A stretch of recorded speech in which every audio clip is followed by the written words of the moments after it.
Hello, friends. This is Celebrating Marriage Week, and with 7 for 7, which is 7 tips, values, or lessons you have learned that have helped keep your marriage alive in 7 minutes. So today I have Ralph and Pamela Neighbor, who have been married 52 years now. I think they have a little experience on this subject. So you're on. We're on. Thank you very much, Cheryl. This is very good for Valentine's Day for couples. So thank you for asking us. This is kind of handy because last week I did some things for National Day of Prayer that were talking about the family and marriage specifically. So the first one we have is commitment. Remember to be faithful to your marriage promises. Love for the long term until death do us part, so you make it work.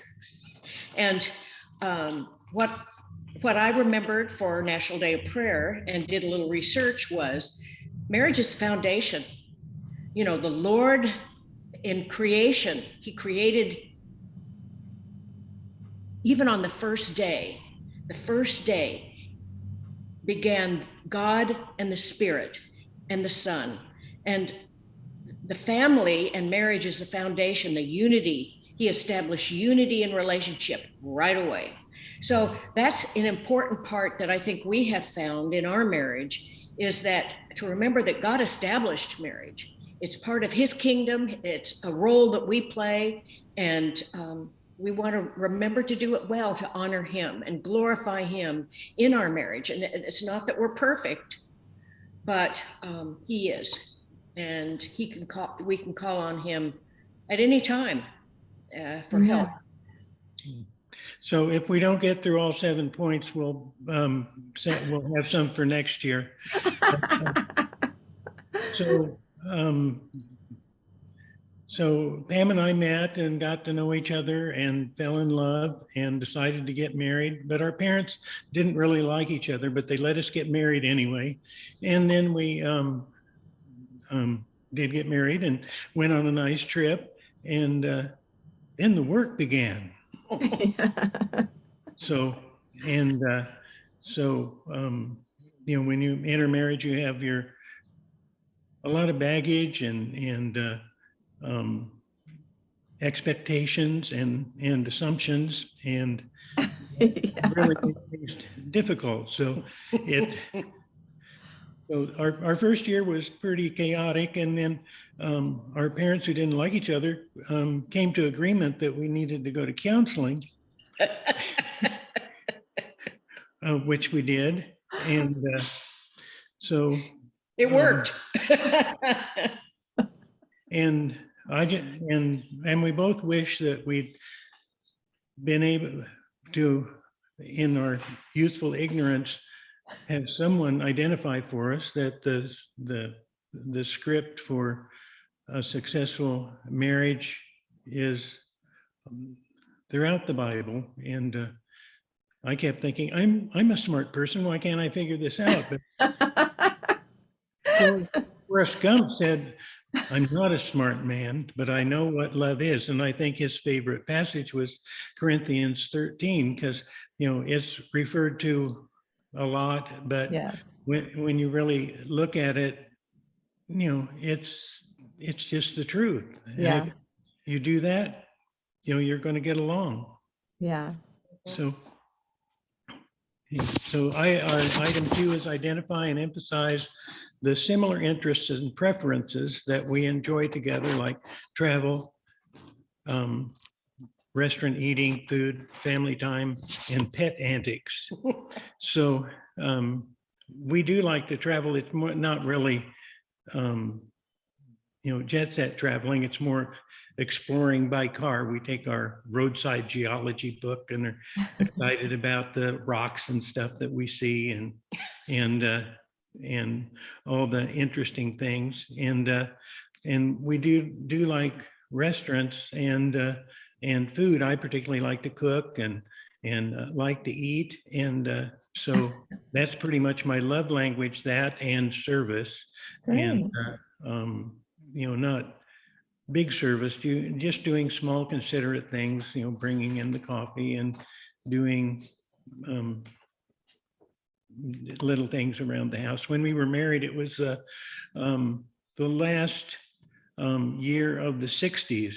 And so culturally things were going with the women were being liberated. So we entered marriage. So we're not going to do any of these traditional values. Everything's going to be equal. But those traditional values were quite a bit of the baggage we carried into it. And so we had a little kitchen in our apartment, and then it was an old apartment, and it had 2 drawers. And Pam wanted to put the silverware in the drawer. I said, "No, one of those is mine. I'm going to keep my tools in there." He did. And my mother didn't agree with me, so Pam got both drawers. I remember one time we were having an argument, and Pam had prepared a pasta dish, and she walked into the dining room, and some of the pasta ended up on the ceiling. Oh, goodness. Okay. All right. Ralph is doing some of points 3. Okay. Remembering the good times together. Okay. Laughter, nods, eye contact, and smiles. Acknowledge the sweet times and celebrate the victories.